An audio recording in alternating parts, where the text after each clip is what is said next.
Well, I'm just about ready to go and do the water trip. But with the events of my mother's murder, in my opinion, I can't keep quiet with what's going on. Apparently, this book that I'm writing is going to offend and irritate my sister, which maybe the medical community is going to have something to answer for there, because what she's offended by is my observation of my father's repeated, constant, all his life hate for women, and they pump out kids, unwanted kids, and end up on a welfare system. And I'm on a welfare system. Oh, my sister's on a welfare system. And my brother, well, the males always inherit the wealth, which I question whether they really inherit anything or cause death of. But my brother, even my sister agrees with me that my brother is a psychopath and has well thought out this plan of how he's going to end his parents' life for years. And part of the plan means he had to push me and my sister away with the help of my father. My father was, created his own monster. My father taught his son how to not care about other people, how to do harm to other people. My father was arrested for threatening to kill the neighbor over tiny little piece of property line that he didn't want to solve in a court of law. He wanted to solve through threats and, constant years and years of fighting with this neighbor. Do you not think that that's what he did to my mother? My observation of my mother keeping safe, the arguments were a lot less if she just said, I'm just too stupid to have done that. If she was calling herself stupid, then my father wasn't. If she said, I just can't remember, I have a really, really bad memory and I'm stupid, then the fights were a lot less. Lo and behold, my mother developed Alzheimer's. While in Alzheimer's, my mother's telling me the story of this Alzheimer's kind of working for me. I can now walk up to your father and say, I don't have to fight with you anymore. I can't remember what you just said. I have Alzheimer's. And then she'd laugh at him and walk away. So, yes, my mother caused her own Alzheimer illness from my observation, because that's the only way she can mentally figure out how to keep safe. This is a woman that saved over $30,000 in $20 bills trying to plan how to leave this man. There was no leaving somebody who's going to threaten to kill you, and nobody around there is ever going to believe you. And one of the things that really, really offends me is I have this cousin that, sent her condolences and told me, I sound bitter and angry. And it's and that my mother was a wonderful person, and so was my father. And my mother never mentioned any of this. And it's yeah, if she would have been angry at the abuse and said anything negative about my father, you'd be the one that says, geez, you sound a little angry and bitter. You should get over it. You should be peaceful. This would be the type of person that my mother would never, ever say, I'm dealing with a little bit of abuse. So the types of people that just say, close your eyes and look at the brighter side of life, which is something my mother did because that was the only way she could survive, didn't solve her problem. It motivated my brother to continue doing everything he was doing at the cost of her good health. We've now discovered that cancer is causal. Cancer is caused by toxic poison. If you're going to be around a toxic environment, trust you're going to develop cancer. They've cured cancer if you change your lifestyle. My mother's lifestyle was now dependent on her abusive husband and son, and ended up developing cancer. And lo and behold, within a very short period of time of my brother getting power of attorney over both of their lives, he's spending money. He's buying houses. He's doing everything to increase the stress level in their lives.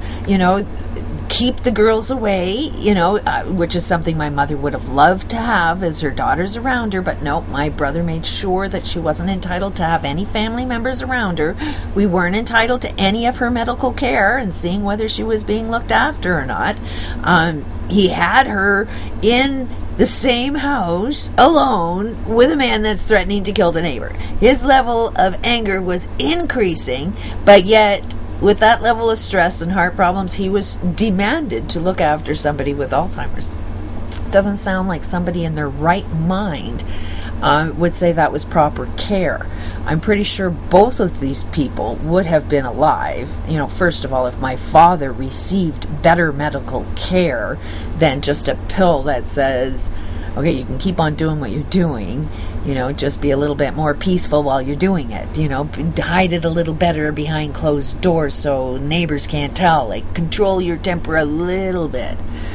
Somebody should have been dealing with this man of why you think you need to kill somebody. Somebody should have put this man in front of a psychologist that said something is wrong here. But nobody did. There's lots of records, but nobody thought somebody that's threatening to kill, your family. It's okay to kill your family, just not okay if it's the neighbor. So I'm just heavily questioning that. And my response is to, you're not a very nice person to say something like that.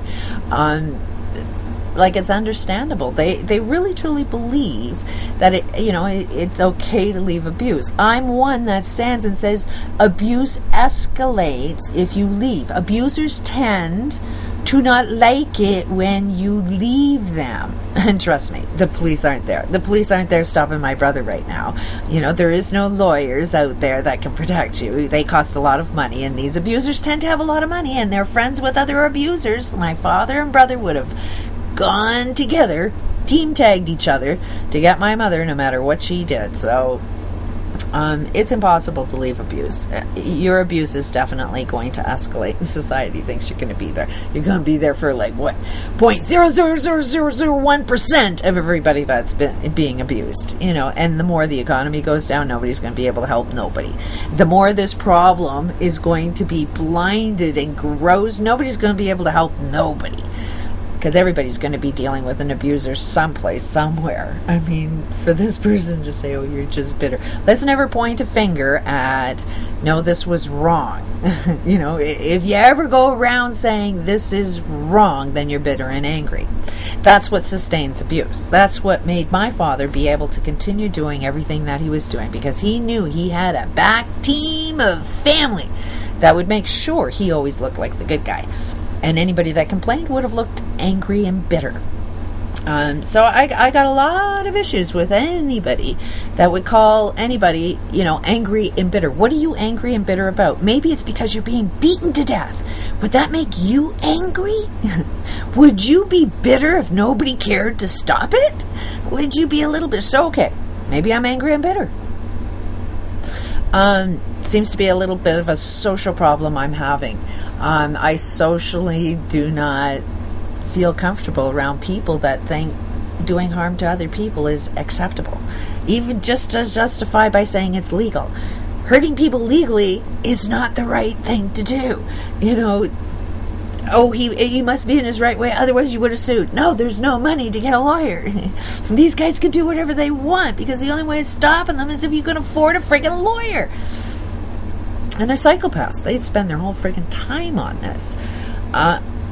So my sister now is offended because I'm saying we're on welfare. And what I'm questioning about our medical profession is apparently she's, no, my psychologist says I'm not on a welfare system.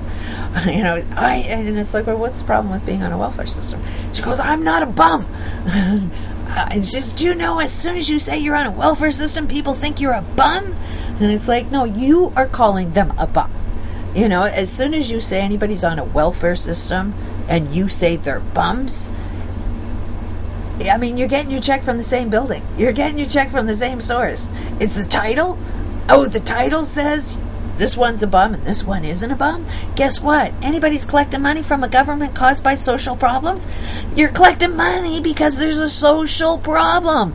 These killers are allowed to kill people, cause physical harm, and then you end up on a welfare system. Just because your disability hasn't manifested into a permanent disability doesn't mean you're not on a welfare system. Those that are on a welfare line, they're not bums. I'm proud to say I'm the same as them. They have life situations that they have to deal with that you don't know about, that you aren't understanding. You think it's easy for them to just get themselves out.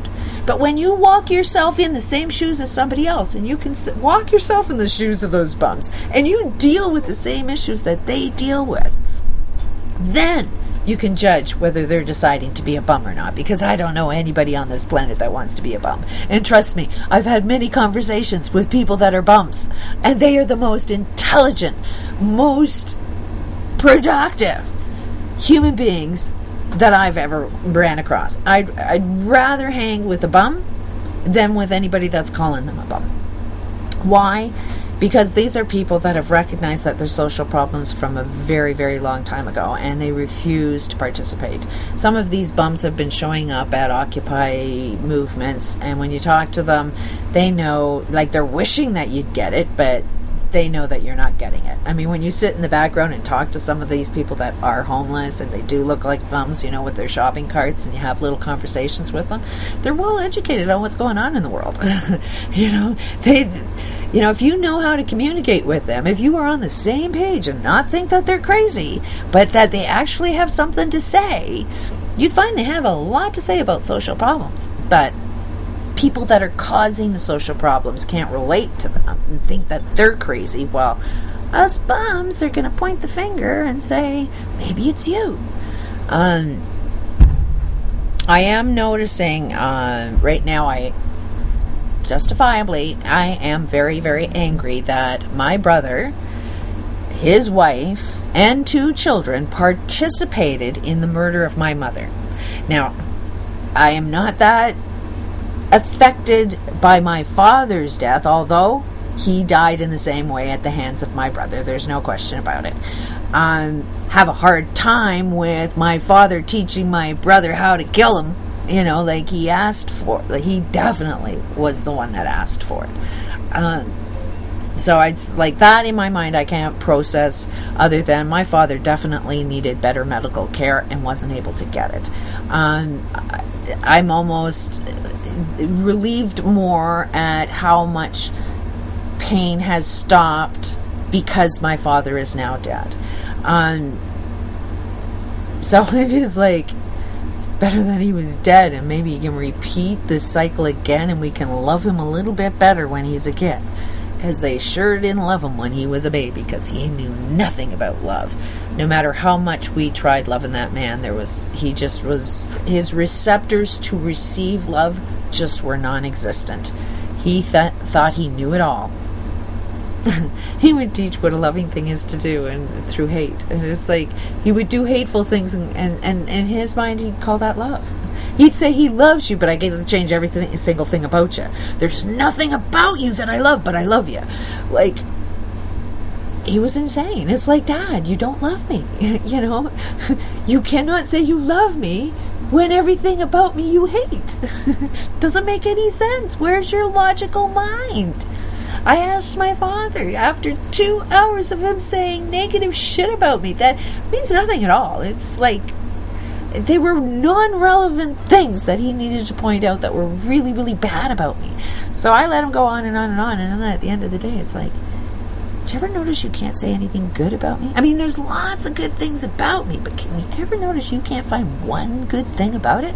You know what his response was? Look at you. There's not a damn good thing about you. So, I don't hate him. I understand that he did not know how to look through eyes and see good things. If he couldn't see good things, it will depress him. He will be doing harm to everybody. You know, it's the glasses that he was wearing. He needed a better optometrist that could turn his world a little upside down. But we didn't have that kind of medical care. Right now I am very, very angry with my brother and his wife and his kids. The cycle is definitely going to be repeated. We can expect my nephew, Jordan, to be an abuser, and my niece to pump out unwanted kids and be on a welfare system. You know, otherwise she won't leave her abuser. That's the rule, is you're staying with the abuser. or you leave and be on a welfare system. That's how the family way goes. So I'm sorry if that offends anybody, but it kind of felt offensive living it. It's not going to be offensive talking about it. Peace out.